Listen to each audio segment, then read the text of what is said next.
أعوذ بالله من الشيطان الرجيم بسم الله الرحمن الرحيم الحمد لله رب العالمين وبه نستعين اللهم صل على سيدنا محمد النبي الأمي وعلى آله وصحبه وسلم رب اشرح لي صدري ويسر لي أمري واحلل عقدة من لساني يفقه قولي ولا حول ولا قوة إلا بالله العلي العظيم إلهي أنت مقصودي ورضاك مطلوبي أعطني محبتك ومعرفتك السلام عليكم ورحمة الله تعالى وبركاته Alhamdulillah wa syukrulillah. Segala puji bagi Allah yang telah memberikan hidayah dan taufik. Mudah-mudahan kita sentiasa dikurniakan Allah hidayah dan taufik. Sidang pendengar yang dimuliakan, kuliah Masjid Abidin pada malam ini seperti biasa ingin menghuraikan kalam hikmat Syekh Ahmad Ibn Athaillah Al-Iskandari radhiyallahu anhu yang termuat di dalam karya beliau Al-Hikam. Cuma sebelum saya sambung huraian terhadap kalam hikmat ini, ada huraian saya yang telah saya sampaikan pada kuliah yang lalu belum disempurnakan dan ingin saya menjelaskan sedikit sebagai menyempurnakan, yaitu berkait dengan kitab hikam ini juga. Telah saya nyatakan dulu, para ulama, khususnya ulama ahli tasawuf, mengarang kitab-kitab, mengarang karya-karya mereka itu dalam 3 bentuk. Satunya, ibaratnya itu adalah mudah dan tidak mengandungi isyarat-isyarat terhadap atau kepada hakikat-hakikat yang tinggi. Yani ayat itu sendiri ibaratnya, bahasanya, ayatnya itu menjelaskan perkara-perkara yang nyata dan jelas dan mudah. Dan kita temui banyak kitab-kitab seperti ini yang ditulis oleh para ulama, di mana ayat-ayatnya itu ingin menyatakan sesuatu yang jelas dan terang dan mudah. Kemudian ada di antara karya-karya tasawuf itu yang sifatnya, ibaratnya itu mudah dan jelas, tetapi mengandungi isyarat-isyarat terhadap hakikat-hakikat kesufian yang tinggi. Ayatnya, struktur ayatnya, apa yang nak dijelaskan dengan ayatnya itu, apa yang kita namakan ibaratnya itu mudah dan jelas. Tapi ia mengandungi isyarat-isyarat. Isyarat-isyarat kepada hakikat-hakikat yang tinggi. Jadi dia semacam 2 lapis. Zahir ayatnya, zahir ibaratnya ingin menyatakan sesuatu yang agak mudah, yang tersuratnya. Tapi di sebaliknya tersirat hakikat-hakikat dan rahsia-rahsia yang tinggi. Maka ada karya-karya yang ditulis seperti ini. Maka termasuklah jenis yang kedua ini, kitab Al-Hikam ini, yang asli dalam bahasa Arabnya, yang ditulis oleh Syekh Ahmad Ibnu Athaillah Al-Iskandari atau As-Sukandari radhiyallahu anhu. Sebab tu kitab hikam yang asalnya kecil je. Kecil, dan ibarat yang nak disampaikan itu jelas, terang maksudnya, tapi dia mengandungi isyarat-isyarat kepada hakikat-hakikat yang tinggi. Tapi bukan semuanya. Yang ketiga, di antara karya-karya yang ditulis oleh ulama, ibarat itu sendiri pun dah susah. Ayatnya itu sudah pun membahaskan persoalan-persoalan tentang hakikat-hakikat yang tinggi. Ayat itu sendiri, struktur ayatnya yang disampaikan dengan ibaratnya itu sudah pun menyebut tentang hakikat-hakikat yang tinggi. Apatah lagi isyaratnya. Ibaratnya saja, ayat itu saja dah susah. Sudah membahaskan persoalan-persoalan yang mendalam dan tinggi, membahaskan tentang hakikat-hakikat yang tinggi dalam dunia tasawuf, dalam keilmuan tasawuf. Maka antara karya-karya yang ditulis oleh ulama dari kelas yang ketiga ni, jenis yang ketiga ini, seperti Al-Futuhat Al-Makkiyah. Itu pun bukan keseluruhan kitab itu. Kitab Futuhat Makkiyah macam Ihya, ada bahagian fiqhnya, ada bahagian akidahnya, ada bahagian fiqhnya, ada bahagian khususiah tasawufnya. Bahagian tu hak berat sikit. Demikian juga seperti kitab-kitab tasawuf Fususul Hikam juga ditulis oleh Al-Imam Ibn Arabi. Ayat itu sendiri penimpala dah kita baca. Ibaratnya sendiri sudah menjelaskan hakikat yang tinggi. Menjelaskan tentang tajalliyat, tentang tarakiyat, dan bermacam-macam persoalan lagi lah. Hakikat insaniyah, hakikat manusia, hakikat nubuwah, hakikat kenabian, dan macam-macam. Ayat itu sendiri memang direct menjelaskan tentang hakikat yang tinggi. Cuma kitab-kitab seperti ini tidak banyak dikarang oleh ulama. Sebab apa?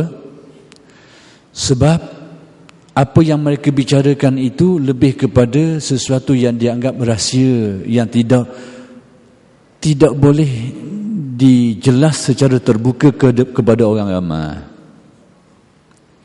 Kerana ketidakmampuan, tak mampu orang ramai nak memahami perkara yang nak dijelaskan itu. Sebab itu pendirian ahli-ahli tasawuf yang tidak mengarang kitab seperti ini, mereka menyembunyikan ilmu itu. Mereka tidak menulis kitab. Cuma ada juga di kalangan ulama-ulama ahli tasawuf yang cuba kau nak tulis. Maka kitab mereka sudah pasti menjadi fitnah kepada orang ramai. Tapi kenapa mereka berbuat demikian? Seperti Al-Imam bin Arabi, dia pun tahu apa yang ditulis itu akan menggunakan fitnah yang berat. Tapi dia melakukan itu kerana tujuan-tujuan tertentu. Ada sebab-sebab yang tersendiri. Dan tidak ramai ulama yang buat pasal itu. Kebanyakan ulama bila menyentuh perkara-perkara itu, mereka tidak berkarya. Kalau mereka sebut pun secara isyarat-isyarat, hak jenis kedua tadi itu.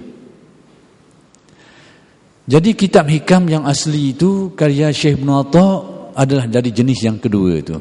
Ibaratnya mudah, yang nak disampaikannya itu mudah, kecuali beberapa kalam hikmah adalah. Cuma dia mengandungi isyarat-isyarat yang mendalam, hakikat-hakikat yang tinggi.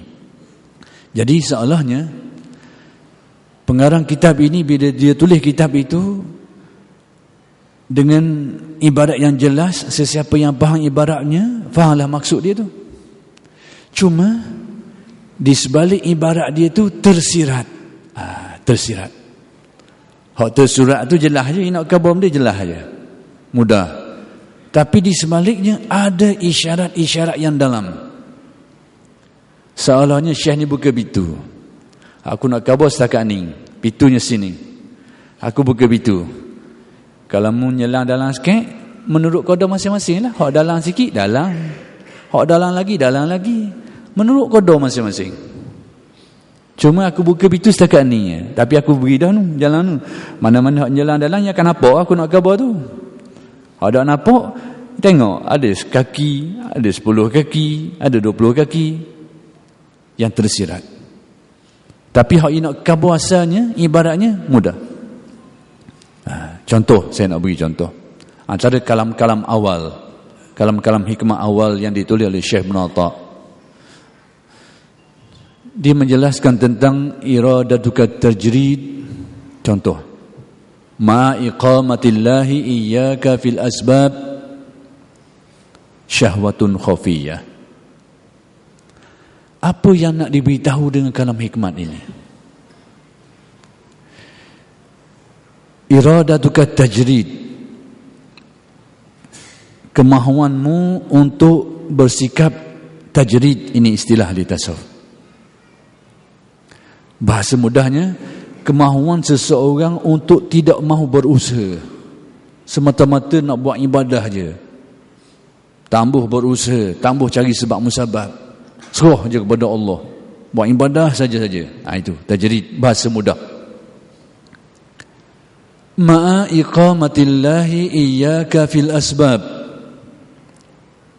dalam keadaan hakikat sebenar dirimu itu Allah Ta'ala meletakkan diri pada suatu martabat yang dinamakan asbab, iaitu martabat yang menghendaki engkau kena berusaha, kena bekerja, kena cari jalan.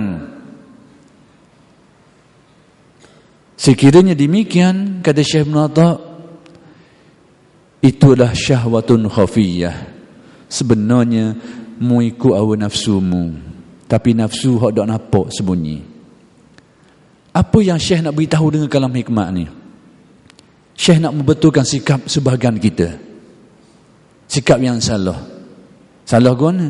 Ada di antara kita ni kadang-kadang ia berasa molek. Aku rasa tak mahu kerja dah, nak tinggal apa habis dah, nak buat ibadat, nak duduk sejik je. Kalau ada rezeki aku tu, adalah tu. Kan Allah tak ada jamin beri rezeki kan. Tak mahu buat apa-apa dah. Anak bini ada, anak dah kisahlah. Kalau umurnya panjang, adalah rezeki. Kalau tidak, tak ada lah tu. Pakai buah tu. Alasan apa? Ni nak pergi, nak duduk sejik, nak qiyamul lail, nak mengatik saja, tambah nak ngaji saja, tambah cara benda lain. Tanggungjawab isteri, anak bini, tambah mengaji. Syekh nak betulkan sikap ni. Sikap orang yang nak mengambil benda tu. Padahal dia dari segi kedudukannya masih wajib, masih perlu berusaha. Bukan makam dia lagi waktu tu. Dia ada nafkah yang wajib disempurnakan. Bahkan keperluannya itu tidak akan tercapai ghalibnya kecuali dia usahakan. Dan dia sendiri pun tak tahan langsung. Bila payah sikit kok, susah. Payah sikit kok, garu kepala. Payah sikit kok, bleber. Macam-macam. Jadi Syekh nak betulkan sikap. Berarti ini panduan untuk kita. Bukan perkara dalam nak diberitahu. Supaya orang tahu panduan. Bahawa sikap itu salah. Nampak molek. Tinggal habis orang lain. Tujuan buat ibadat. Tidakkah itu baik? Kalang kita mari. Tidakkah itu baik? Syekh kata tak. Itu adalah engkau menuruti nafsu syahwatmu yang tersembunyi. Zohir nampak molek. Tinggal habis ni.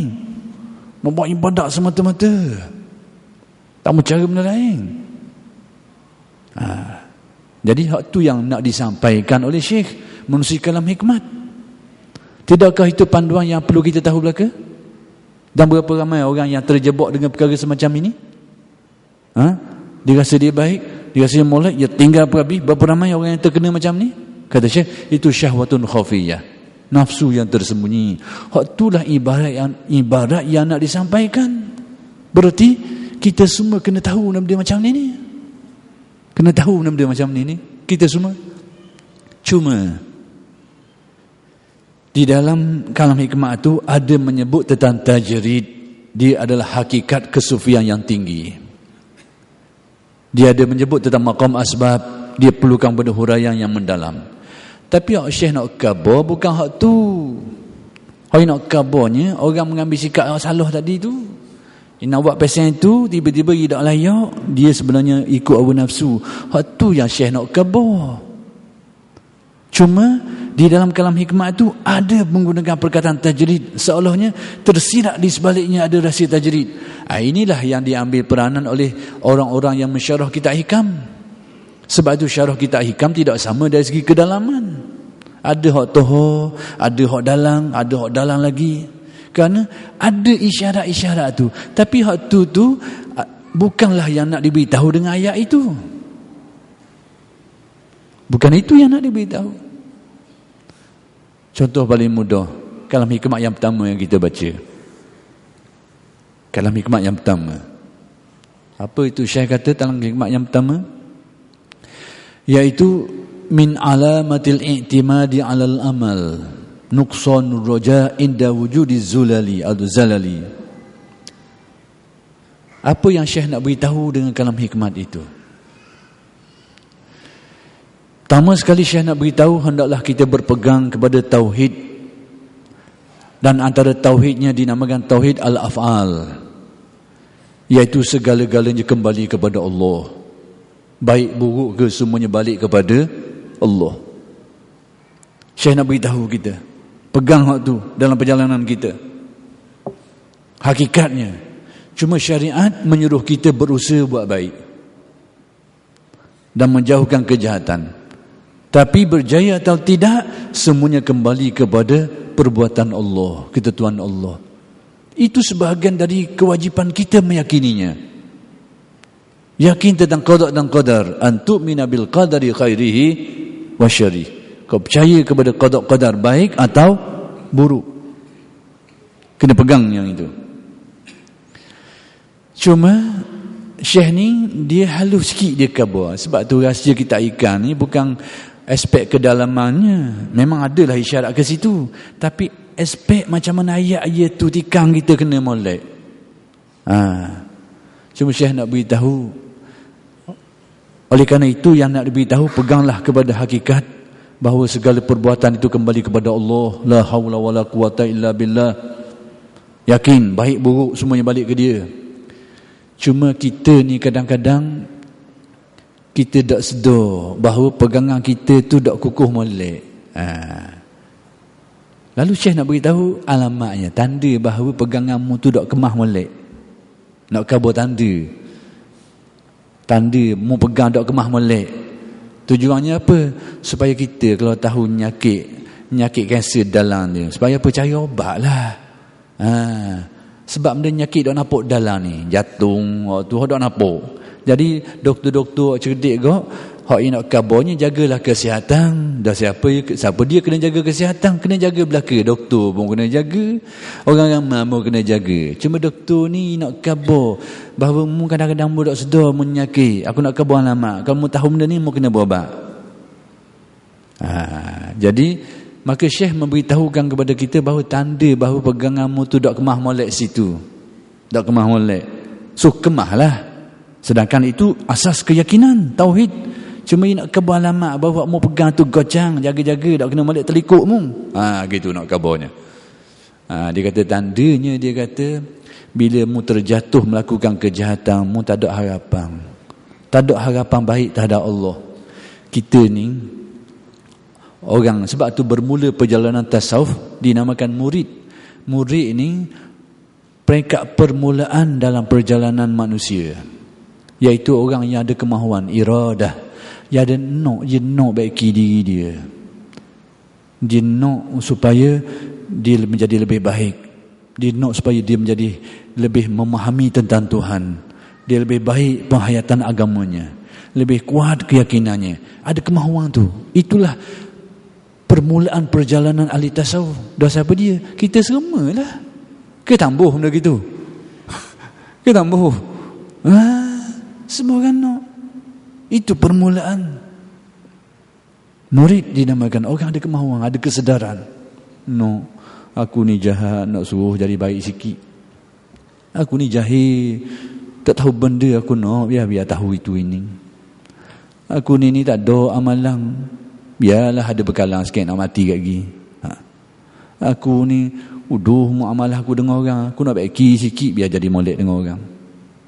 Tu murid ada kemahuan. Jadi murid ni dia tak ikut umur. Jangan kata murid tu umur 7 tahun. Kena molek 60 tahun baru jadi murid. 60 tahun. Dan tidak ikut kelas ilmu. Kadang-kadang sudah menjadi ulama yang bergelar sarjana besar, baru kelas murid dalam dunia tasawuf. Jadi dia bukan ukuran ilmu, bukan ukuran umur, ukuran kemahuan. Itu murid dalam dunia tasawuf. Boleh jadi dia jahil, boleh jadi dia alim, boleh jadi dia orang muda, boleh jadi dia orang tua, bahkan boleh jadi baru sampai umur, boleh jadi. Dia ada kemahuan, itu murid. Jadi orang yang ada kemahuan ni, dia nak baik-baik. Masalah dia apa benda? Kadang-kadang dia nak jadi baik, tapi kita tahulah manusia ni sentiasa ada musuhnya yang tidak kelihatan, ada setannya, ada nafsunya. Kemahuan tu ada, tapi musuh ni tak padam. Nafsu dan setan ni kadang-kadang terjatuh buat kejahatan. Orang yang tak ada kemahuan, dia jatuh, dia tak kisah mana. Dia tak ada kemahuan, debunggul ni batin dalam taik ke dalam apa, dia tak kisah. Tapi orang yang nak baiki diri, dia rasa masalah sikit. Bila nak buat baik, tak jadi. Atau terlibat dengan kejahatan. Allah. Sekali tak apa. Kena 10 kali. Tak jadi dah aku. Tu dia. Sebab apa? Tandamu tu tak kukuh pegangan kepada tauhid. Tanda. 10 kali aku tak jadi dah gini ni. Tak jadi dah. Tanda. Mu duk gantung dirimu. Mu duk bergantung kepada Allah. Mu gantung atas dirimu. Sebab tu bila 10 kali jatuh, mu rasa tak ada harapan dah, sebab mu gantung dirimu. Kalau kau bergantung kepada Allah, cuba lagi. 100 kali jatuh ke, tak kisah, cuba lagi. Kenapa? Yang menjadi tilikan Allah bukan di situ. Yang menjadi tilikan Allah gerak hatimu itu. Itu yang ditilik oleh Allah. Cuma percubaan itu, usaha itu. Jatuh, bangun lagi. Jatuh lagi, bangun lagi. Tapi orang tak ada pegangan kukuh, itulah tempat ia centeng. Malah aku akan 10 kali dah lebih ni tak jadi. Tutup buku Pela-pela gini biar aku biar pela-pela mandi biar basah gitu ni nyaki. Pujiannya apa? Tadilah tidak kukuh pegangan tauhid, la haula wala quwata illa. Tidakkah panduan ini perlu diketahui oleh kita? Tidakkah? Kalau orang arif, itu bukan perbicaranya. Ini untuk kita semua ni. Perlu tahu perkara itu. Berapa ramai orang yang akhir sekali biar ditinggal gitu. Mula-mula ada usaha nak ngaji. Tak faham. Malah aku main kali mari tak faham gini. Tauhid mudah pun nak betul. Bukan tak ada, tak kukuh molek. Dan saya pernah menemui orang seperti ini. Kerana diberi maklumat yang salah, sehingga apa sikapnya? Aku dan kini, dia kata benda, sehingga dia dimaklumkan. Saya pernah masuk kerana menyelia pelajar di penjara. Ini real, kisah betul. Saya menemui orangnya yang sudah berulang kali masuk penjara. Belah-belah kali, bukan 2, 3, 4 kali, belah-belah kali. Ada nombor tabeng sini, nombor tanda pengulangan. Tapi tahu, kerana dia digambarkan oleh ahli-ahli agama, muni jahat, buat uduh ni gini taubat, ia gambar kot tu. Kawan ni mikir aku ni serba-serbi aku buat belaka dah. Serba-serbi buat belaka dah. Faham sajalah maksud serba-serbi. Berat-berat tu sudah terlibat semuanya. Berat-berat. Sehingga dia rasa, oleh kerana digambarkan seperti itu lagi, sehingga dia rasa apa? Dia rasa aku ni tak ada harapan dah. Aku buat ni berat dah lalu. Aku rasa tak ada benda aku boleh bayar. Bila gini, dah kalau gini kau biar belah hutang je lah. Kadang-kadang timbul kesedaran. Tapi Bila salah faham tu timbul, akhir sekali biar gitu je lah. Pernah dia dibebaskan di penjara dan berusaha, ada kemahuan untuk baiki diri, pergi ke masjid, tapi dihalau oleh penghuni masjid itu. Malam esoknya ropok rumah Tok Imam tu pula. Nak kata apa? Otak dah apa nak sihat lagi? Kita sudah memberi gambaran yang salah ke dia. Tapi alhamdulillah, saya dengan kurnia Allah, kita menjelaskan bahawa dengan mendatangkan satu cerita, kita tak sedar. Dia duduk depan saya masa tu, muka hitam beletung. Kita pun takut tengok. Padang dia pegang kuat tebusan lelah tu. Kita pergi kuliah, hidup depan kita. Jadi kita pun mikir juga, jangan-jangan dia pegang kita, dia buat tebusan lelah kita. Tapi rupa-rupanya dia mengalirkan air mata. Kita menceritakan kisah bagaimana orang yang jahat sehingga masyarakat dia buang dia tong sampah.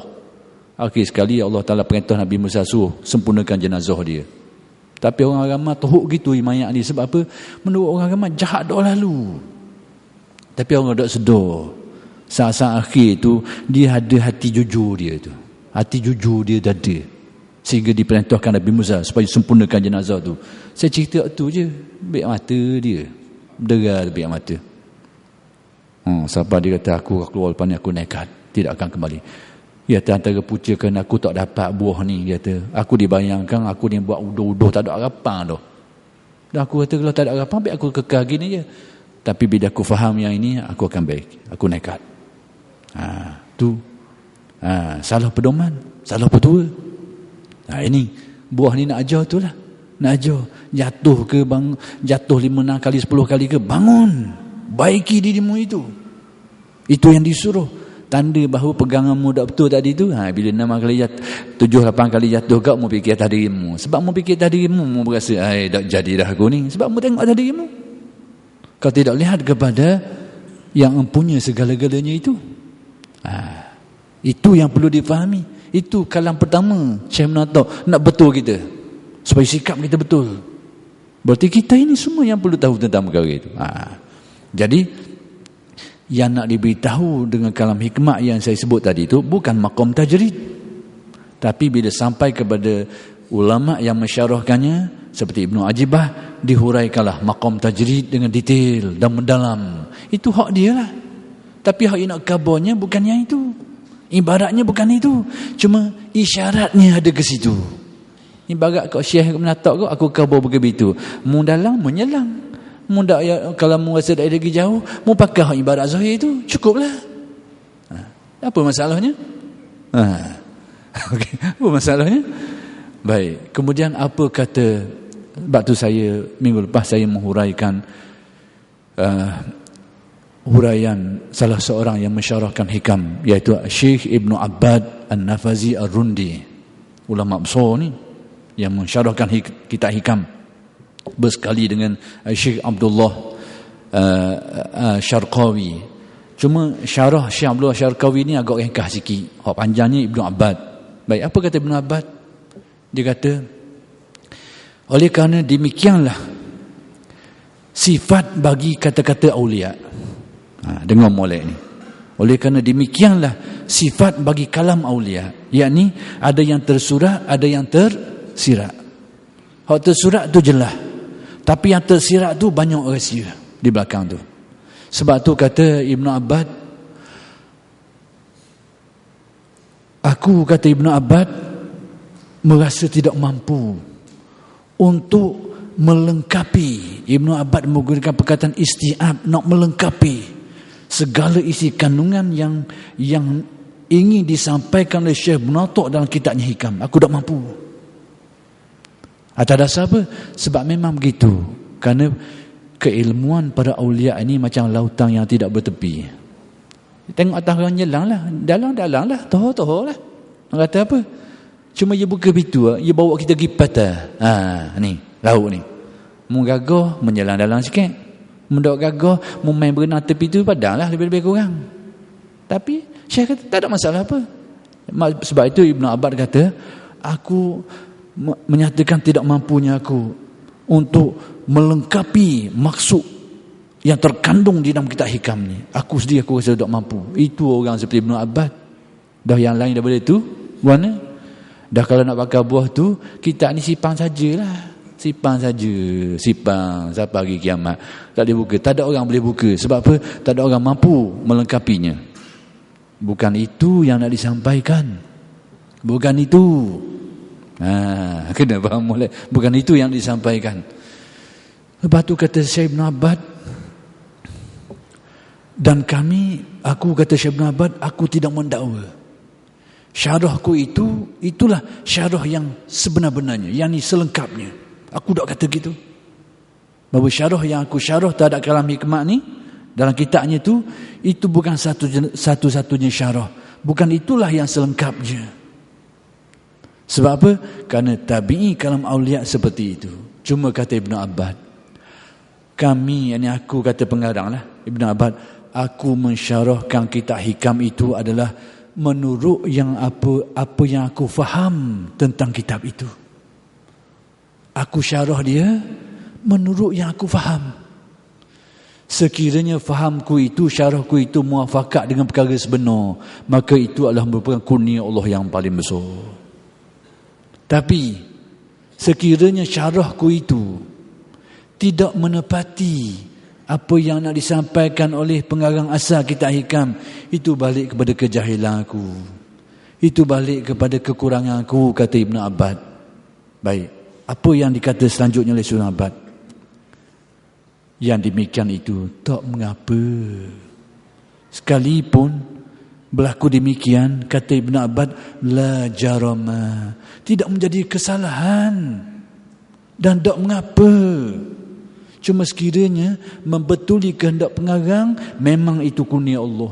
Tapi andai kata tidak menepati kehendak pengarang asal itu, maka itu balik kepada diri kita.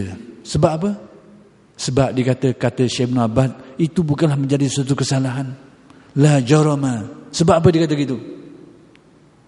Iz kana haza maqsadana. Itulah tujuan kita. Tujuan kita nak mensyarahkan kitab hikam menurut apa yang kita faham tentang kitab itu. Kalau muafakat, alhamdulillah. Kalau tidak, itu balik kepada kejahilan kita. Dan itu kata Ibn Abbas, tidak menjadi kesalahan. Tidak menjadi kesalahan. Biar baca molek, jangan cabut sikit-sikit. Ayat ni secopeng. Itulah muqaddimah yang dijelaskan oleh Syekh Ibn Abbas An-Nafazi Ar-Rundi yang syarah hikamnya itu. Jadi nak pertama sekali, kalau dapat kita simpulkan bahawa Ibn Abbas, sekalipun dia ulama besar, sufi lagi, menyatakan tidak mampu melengkapi syarah selengkap-lengkapnya. Itu juga sebahagian daripada sikap tawaduknya. Sikap tawaduk. Ulama-ulama dulu tawaduk sifatnya. Sekalipun dia mampu mensyarah, bahkan ada kalanya syarahnya itu lebih halus daripada karya asal yang ditulis oleh pengarang. Tapi dia tetap dengan sifat tawaduknya. Sebab tu kita biasa bila kita baca kitab-kitab hikam yang dia, bukan kitab hikam saja, karya-karya ulama, pengarangnya siapa? Al-Fakir wal-Hakir, orang yang miskin, orang yang hina dina. Itu bahasa tawaduknya pengarang-pengarang ulama-ulama kita dulu. Bukan nak khabar bahawa kita ni kadang-kadang jadi tumdu doa lalu. Bila ulama tulis pengarang siapa, Al-Fakir wal-Hakir begini, kita dah pakai kitab ni. Tengok pengarang dia sendiri khabar dia. Dia tu miskin, dia tu hina, dia jahat. Begitu nak pakai kitab dia pula dah. Jadi tumdu. Kawan ni bahasa tawaduk. Kita barang-barang tumdu gitu. Kadang-kadang nak beritahu bahawa ulama-ulama dulu penuh tawaduk. Nanti akan saya jelaskan sikit lagi tentang maudhu' ini. Maka itu kedudukan kitab hikam. Sudah saya jelaskan dulu dalam Muqaddimah Ibn Abbas bahawa bila dia teliti kitab ini, kata Ibn Abbas, aku mendapati pertama sekali itulah antara kitab yang paling utama yang ditulis tentang persoalan tauhid, kitab hikam. Yang kedua, kata Ibn Abbas, Setelah aku meneliti kitab ini, sebelum dia syarah ni, dia kata, aku mendapati di dalamnya banyak kefahaman-kefahaman, garis panduan yang sangat penting untuk dipegang oleh orang-orang yang nak berjalan, dan orang yang golongan yang disebut sebagai salik wa murid, likulli salikin wa murid, orang yang ada kemahuan nak baiki diri dan nak jalan-jalan nak baiki diri ini, panduan untuk dia. Berarti kitab ini tidak menjelaskan tentang hakikat yang dicapai oleh arifin. Lepas tu Syekh sendiri menyebut bahawa ia adalah idah, nak jelaskan tariq al-arifin wal muwahhidin wa minhaj as-salikin wal mutajarridin, untuk menjelaskan jalan yang dilalui oleh golongan arifin. Bukan nak khabar makrifat yang dicapai oleh golongan arifin tu. Bukan nak beritahu hakikat ketauhidan yang dicapai oleh golongan ahli tauhid tu.